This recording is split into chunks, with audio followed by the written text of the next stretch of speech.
I'm Dean Newland, and welcome to the Business of Intuition, where I coach, facilitate, train, and speak on the hard science and meaningful experience of intuitive leadership in business, so you can make better decisions, forge real connections, and creatively solve problems to amplify your impact and simplify your life. Welcome to the Business of Intuition. Leaders are paid to do mostly just one thing, and that is to ensure that they get results. When you think about all of the systems and processes and work that they do, it's all to get some sort of result in order to move the company forward, the organization to meet its mission, et cetera, et cetera. But my next guest on the Business of Intuition, a guy named Jim Bishop, actually has a perspective that I think is quite good and quite unique, and I actually agree with, which is that in order for these leaders to be good at getting things done, they have to be in the art of being able to create a space for people to be present, for them to be able to manage their energy, and to be self-reflective. That leaders today are not just good doers, but they're good beers, if that makes sense. Jim Bishop has over 2 decades of immense experience in executive development, corporate leadership, and human performance. And Jim Bishop stands as a beacon, sounds like a pretty highfalutin way of saying it, of transformative leadership through his business. Conjunction leadership is what he calls his business. Jim's journey has taken him across the globe, coaching executives, diverse teams, and orchestrating the modernization of leadership systems for transforming business units, having collaborated with industry giants like Eli Lilly, Roche, and others. Jim recognized the pivotal role of a visionary leader willing to first work on themselves while revitalizing their culture. This catalyzed the birth of Conjunction Leadership in 2020, his current company, where Jim provides executive coaching and team development solutions. As a certified coach by the International Coach Federation and others, Jim's methods are a blend of science and art. He empowers executives through executive coaching, corporate culture consulting, and team effectiveness programs focusing on holistic development and the ability to, again, make leaders be extraordinary at creating the space for others to be creative so that they can get work done. I also want to make a quick announcement before we move into this interview that this particular podcast, which I've had the pleasure of doing now for 4 years, which has always been called The Business of Intuition, inspired by a talk that I gave on a TEDx stage 4 years ago with a similar title, is changing slightly. It's going to be called Lead Ovation starting in June. Or end of May, depending upon when we can launch this. And the reason for this is that we really felt that we were going to focus on things like really being able to reimagine, to facilitate, and to flourish.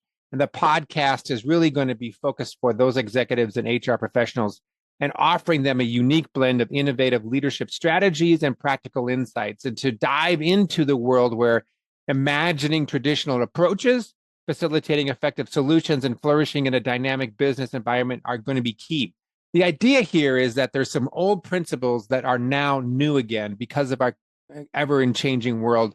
And Lead Ovation is really the way in which we're going to be talking greatly in depth about those particular ideas and concepts and mindsets that maybe have been around for a long time, but now because of our ever-changing world are becoming new, and because we need to begin to consider the context of everything which we do, whether it be leading a team, a culture, or ourselves. So look for more information about this renamed podcast called Lead Ovation. In the meantime, let me introduce a wonderful gentleman by the name of Jim Bishop on the Business of Intuition. Jim, it's great to have you on the show. And I was thinking as we were discussing what you do and I do a few minutes ago, that I'm often asked in coaching about people who usually are maybe in their 40s and they say, I want this new position. I want this new job. I'm the next one up. I'm a high potential.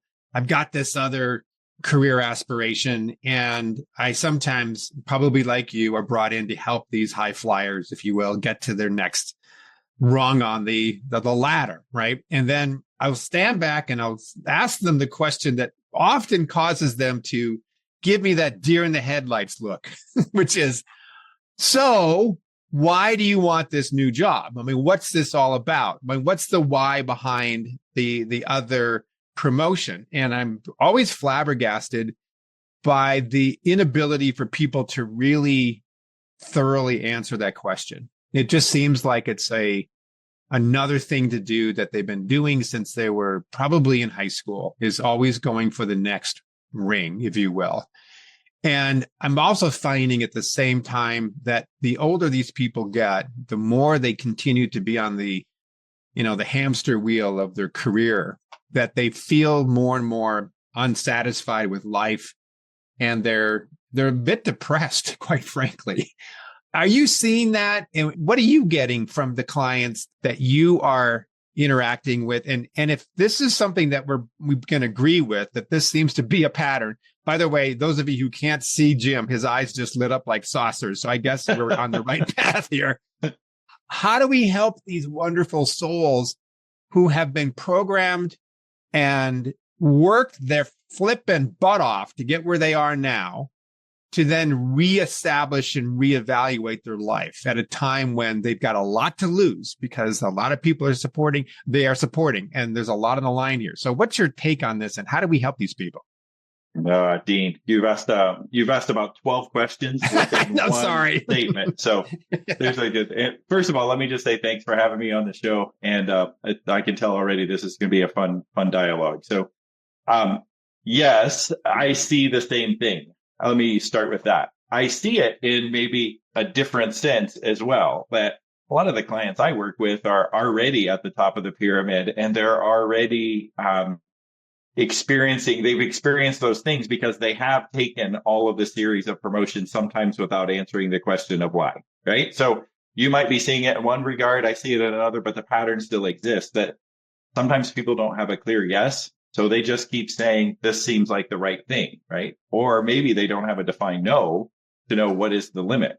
But where does it come from? I don't have all of the answers, but I do see patterns emerge in some of the clients that I work with. And generally the definition of success for a lot of us is the graph and the hockey stick goes up and to the right to some extent, right? Right. And if we measure ourselves based upon our salary, and we say that salary is a metric of my own individual worth or my own individual meaning, the hockey stick goes up and to the right, generally with the more promotions I take.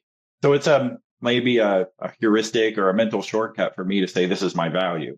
In reality, though, I think there's probably a more psychological pattern that happens, is like, if I haven't ever really thought about what is my existential meaning and the thing that I can do better than most, then what I do is the thing that most people tell me I'm good at. And there are always people around us that are probably saying, here's what you should do. Here's what your next step is. Here's where you're at. And we place ourselves out of the center of our control sometimes and allow other people to be in charge of those decisions. The reason that the depression or the anxiety may show up later on is because people have realized I've lived my life outside of the center of my control. And I've gotten to a place that I've gotten, not because I intentionally set out here. Yes, I did make those decisions, but it was because I did it because I was trying to impress or was trying to express something that wasn't my own desire. And now I've got it. Now I've worked really hard to get it. And I sit where I sit, but maybe what if I don't want what I don't want anymore, right? And people are asking, I see a lot of my clients asking that question, like, what if I got what I don't really want? And can I be incongruent with that based upon everything that I've thought I've always wanted? I wanted more power. I wanted more responsibility. I wanted to sit at the top of the pyramid. I wanted all the accoutrements of success that come along with it. But what I didn't realize was it all came at a cost. And sometimes that cost was the relationships with others, the opportunity to serve, the places and the space in my calendar where I could actually self-identify maybe with other passions or hobbies or ideas. And they've left all of those on the sacrifice of the altar of the thing that they actually got was their career and their time debt. And so what I do in my space is I just help leaders rebalance that equation around and optimize their life again and start realizing you don't have to leave out on the things you already have. It doesn't require that you change everything about your life and sell the house and sell the cars and move to some remote beach. What it really requires is just a lot of internal work to actually identify what is it that you want and how do you go get that all over again and be in the center of your control. So there's you're making my mind explode here. So let me try to find one of the thoughts that came into consciousness as you were talking.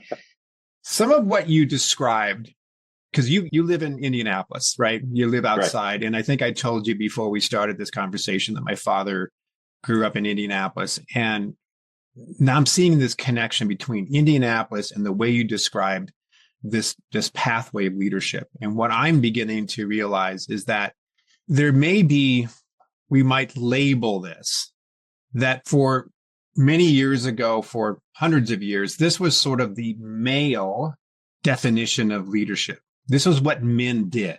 This is what men were trained to do. This is maybe what we are also from a very primal perspective. We're here to do the things that we do, to sacrifice for our family, to do it hopefully for the right reasons. But that's kind of what we've been conditioned to do for, centuries to do. And so I'm thinking about my dad when he was younger, and when I was a little baby and a kid growing up, I noticed the same sort of patterns that you described right now in terms of these people, men and women getting to that point in their life when they're kind of going like, is that all there is? And I've sacrificed a lot for that. So I guess I don't even know what the question is, but are we at a nexus point of redefining leadership that includes the feminine? Is there a feminine way of leading versus a male way of leading, and we should honor both, and we shouldn't all try to be the same?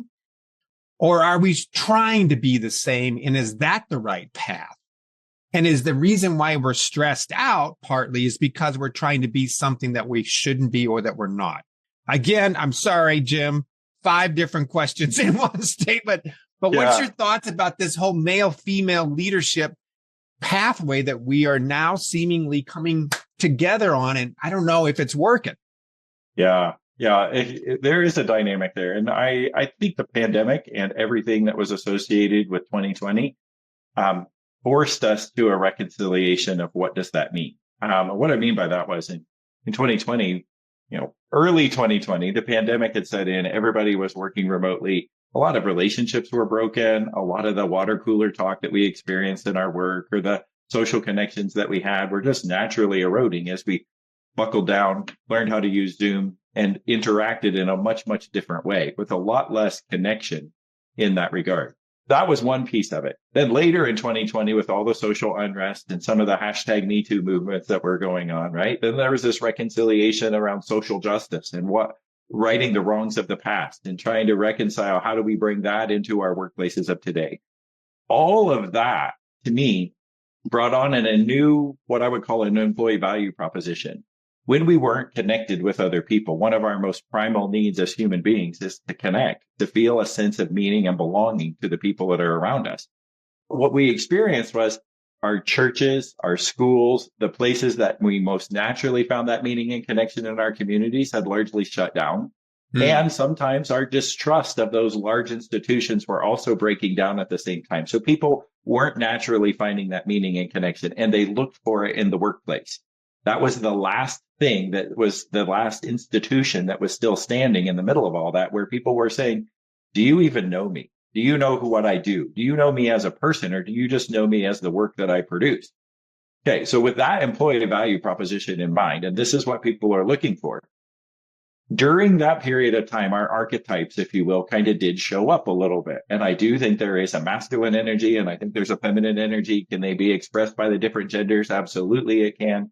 But in the masculine archetype, the hunter, the protector, the gatherer, it started to show up. And a lot of men leaders, the ones that I particularly work with, started trying to keep the business open, protect the people, make sure that the rules were followed and that we got product to where it needed to be and the company stayed profitable so that we could keep people employed, right? Mm-hmm.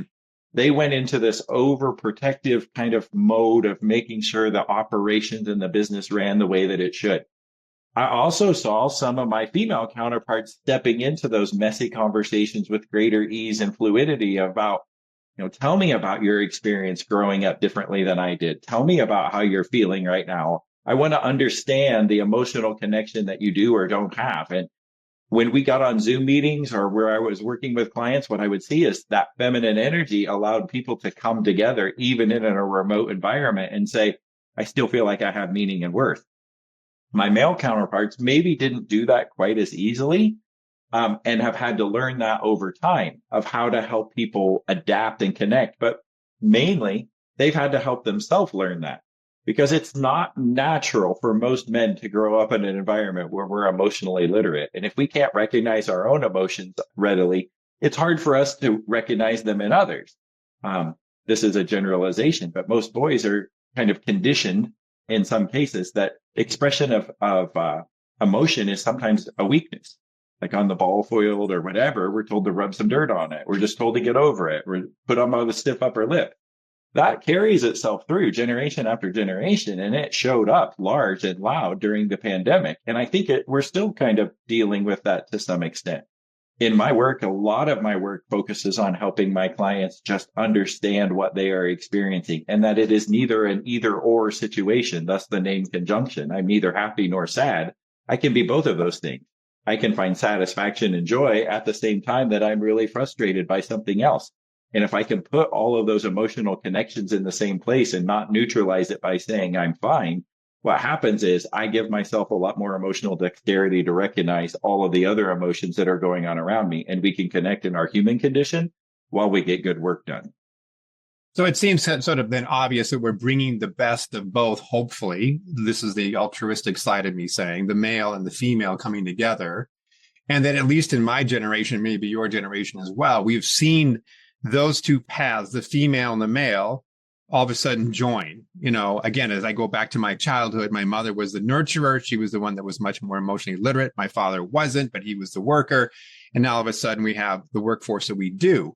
And so would you say that things like asking questions about what's your why, AKA Simon Sinek and emotional intelligence and psychological safety, that these are typically very broad brushstrokes, female tendencies that are being brought into the workforce that weren't there before, and that we're seeing them, we're creating a new soup, if you will, in our leadership characteristics by the advent of female strengths?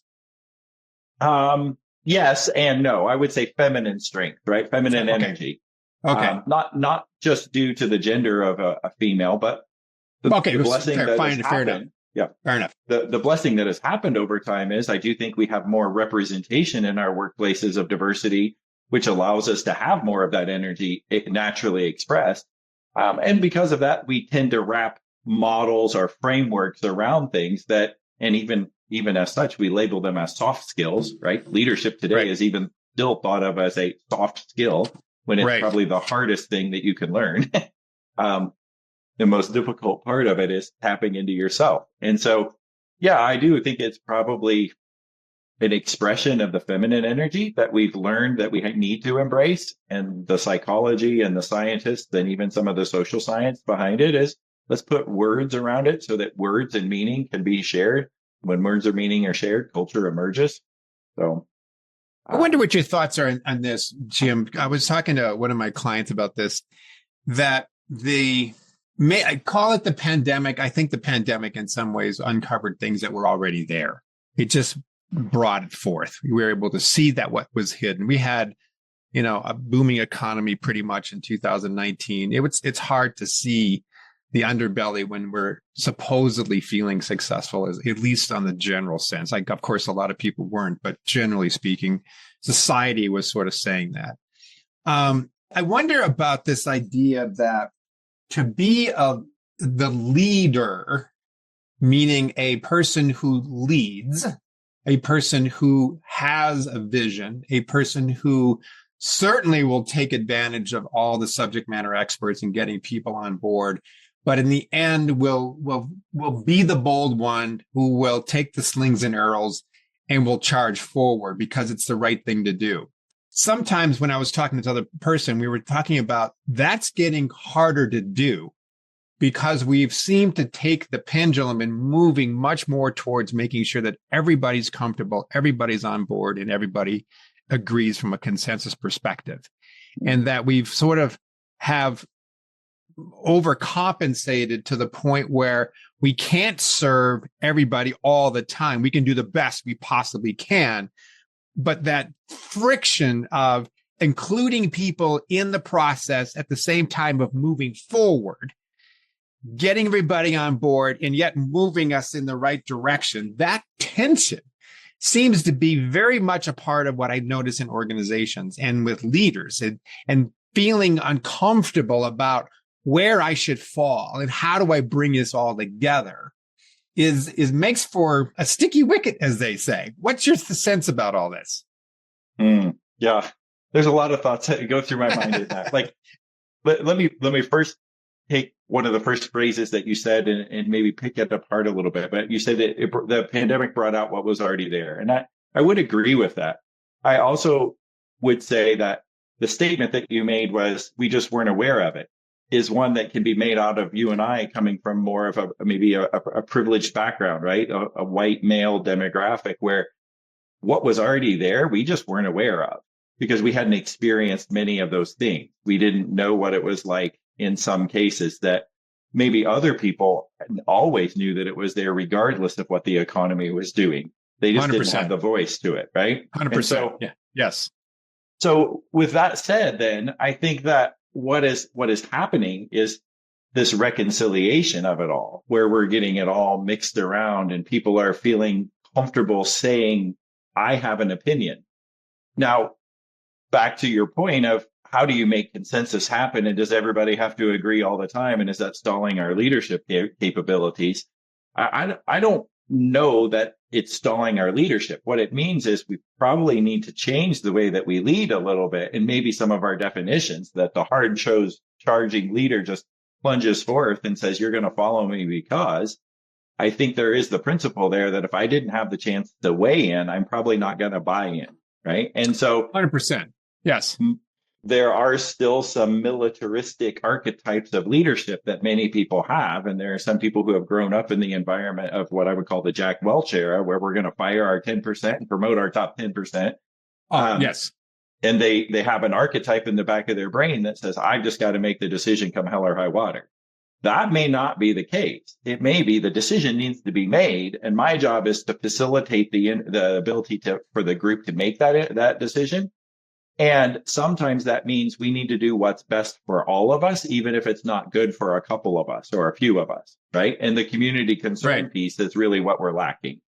I think as a society in general, sometimes it's hard for us to see what is good for all of us because it doesn't feel good to all of us. It doesn't feel like it's best for me, if you will. Right. And therefore we shouldn't do anything. You're right. And exactly. And I think your point's extremely well taken, is that we have to create the environment of trust and the inclusivity of voice into the conversation, that we want those who have to execute to be a part of the design of what they're going to execute.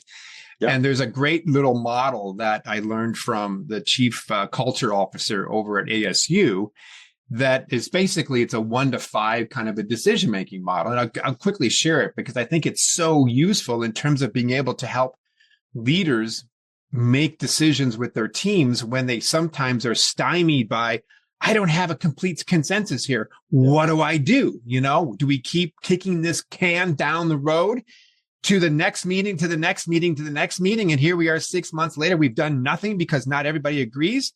Well, this sort of little model helps in that process. And so what we told me about, which I thought was brilliant, was you say, okay, assuming we all have a large amount of trust, but everybody has a voice, everyone's equal in their perspective. And we've had to maybe build that up over time. Discussion comes, everyone's been able to voice their concerns and what their ideas, and then there's a proposal for something to move forward on, right? And therefore, the decision has been put, should we do this? You go around the room and you say, okay, I want everybody to rate yourself on a scale of 1 to 5. 1 means I absolutely love this idea. This is the best thing since sliced cheese. 2 means I'm pretty good with it. 3 means I got some problems with it, but it's okay. 4 means I have some serious issues with it, but I trust the team enough to know that they're going to make the right decision and I can support it. And 5 means, no, I'm standing in the way of this. We have to continue to talk about it. And so now all of a sudden you've been able to create a grading of where people are, which in itself is really helpful for leaders to understand where the level of agreement is on something. But if you get 4 or under, we're going with it. Mm-hmm. It's all in now. We don't keep talking about it unless, of course, the circumstance changes. And we've been able to use this a few times. And this person I learned this from told me about some of her experiences. And it's really helped leaders be able to rectify this challenge around, on one hand, I got to get everybody to be involved and we got to make sure that we have an inclusive environment. We got to make sure that we have voices. On the other hand, we got to move forward here. You get 16 people in the kitchen and they're all chefs. We can't create a great meal, right? Sometimes we have to say, we're going to put in our 2 cents, but we're going to let somebody, break the tie if we can't all agree, right? So anyway, I just propose that as a tip for you or others that I have found to be really helpful in terms of being able to balance that challenge. Yeah, that's wonderful. I mean, again, coming back to the psychological principle, when our heads are bombarded with information, the thing that happens is we naturally split it into either or decisions, right? So It's either a yes or no. Do I agree or not? Do we go this way or do we not? What you've just illustrated is the process of being able to slow that decision-making process down enough to add color and variation in between. Yes. And that's the problem that I see happening in leadership most, is that the explosion of information, the explosion of digital, the advent of AI, information is so abundant. We are like literally fat on it. I call it infobesity, right? We are obese. Oh, good word, Jim. Infobesity. Yeah.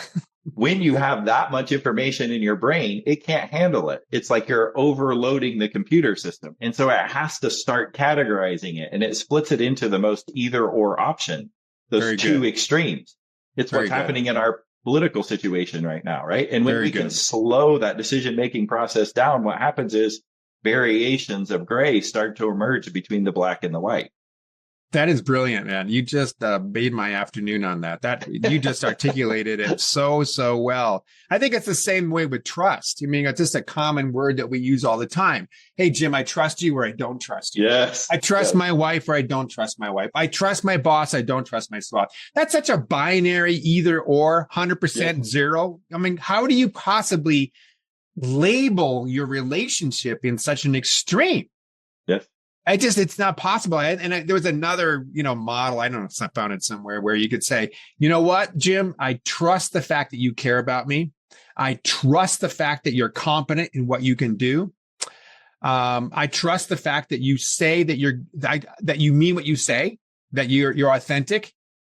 So that's all good. But there's one area I don't trust you in. This is just an example, that you're going to follow through on what you say you're going to do. Yes.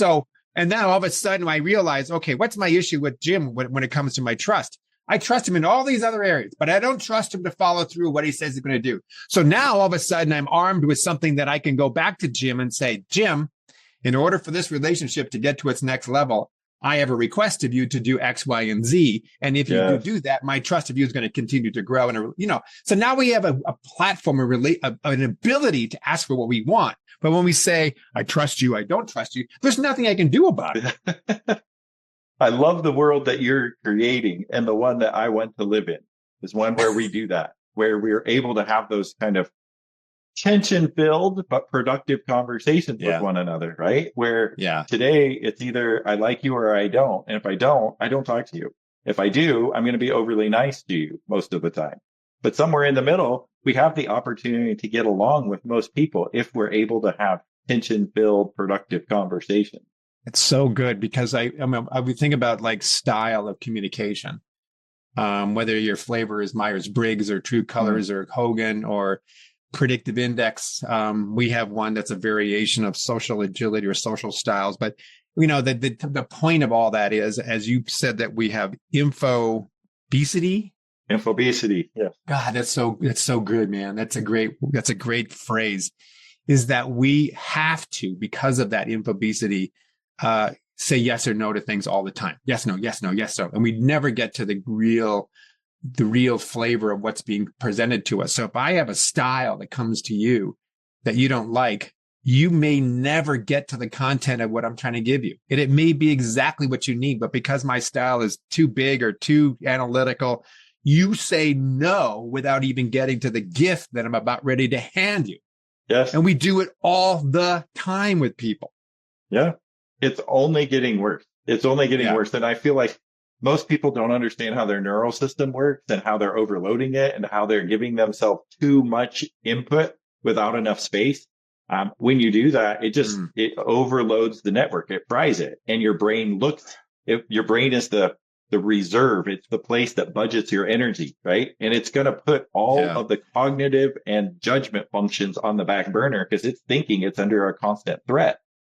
If we do that, we burn all the glucose that we could possibly be using to have more of these creative things that are going to move our world forward. And instead, we're getting all of the reactionary things that just keep us surviving. It doesn't help us thrive.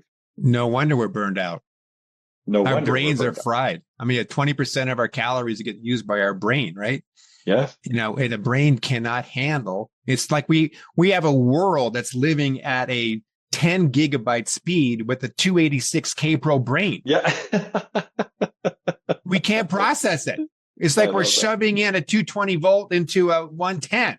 There's way, way too much. And so then the brain, all it has to do is most of what it does is it says no in order to survive. And maybe it says yes to this thing or that thing, or it gets a little bit of, titillation with this because it feeds our need for stimulation. I've got another buddy of mine who told me another great phrase. He said, we're also in this environment of, he called it fear porn. Yeah. And I thought, so then you throw on top of your info, what again? Infobesity. Yeah. Infobesity. I almost said infobesiality. That's not what I mean. Infobesity plus the fear that seems to be in the ethers, COVID, post-COVID, pre-COVID, all of that, we just are really kind of shrinking down as a species, of which I don't want to leave this conversation on such a depressing note. So, Jim, how can our leaders, based on your insights, slow down and take stock and recharge and be at the effect of their life or at the intentionality, driving their life forward versus being just a reactor? Yeah. It's a pregnant question that you ask with many different facets. But the first one is take stock. If you're okay with how things are, you're unlikely to change. But most people in the quiet spaces of their heart are not okay with the way things are, right? We may have learned to survive in it, but we're not okay with the constant bombardment of information or the addiction to our phone or the division that we see in our society, right? And if we're not okay with it, I can't look at the systemic challenge and try to say, how do we change the system without me first trying to change myself? And so that's the piece. If leaders aren't okay with how things are, let's first start from within and let's look at what am I feeling in the present state, right? If we don't know our feeling, back to the emotions, then they're going to regulate us. And if I'm in constant threat detection because the information is bombarding me and I feel like I can't keep up or I'm going to lose out, or even a lot of the information we're consuming is designed to invoke some sort of outrage or fear in us. When that happens and I'm not able to articulate that, then this undercurrent of emotion that goes through my neural system is going to start regulating my behavior. And I will start saying no. I will start putting up defenses. I will stop trusting people as much. I will start telling them what to do instead of asking where they want to go more. And when we have all of that reactivity in the system, reactivity meets more reactivity, and we just get non-productive drama happening between individuals, right? So we have to first calm ourselves down so that we project a more calm presence for other people. And when they come to us, what's going to happen is we will be able to help them regulate downward and regulate the space and give them time and attention. When that happens, they're going to create the space for themselves that they're going to realize I'm not okay with how things are. And if a leader goes first in that journey, many other people will follow.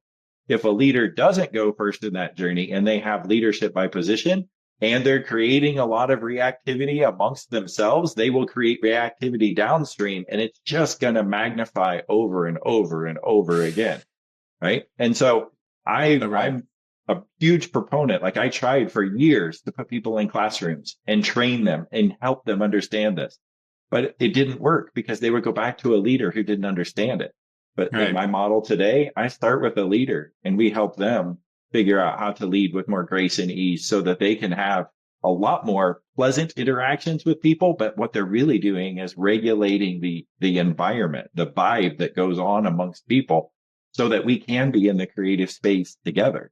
And that's truly, to me, that's the only way that some of our societal issues are going to get solved, is when we have leaders who don't get burned out at work and still have energy to go home and serve. As trite as Dr. Philish as it may sound, it's really about being a beer versus a doer, really creating that energy, that space. It reminds me of the work of Eckhart Tolle, the power of now.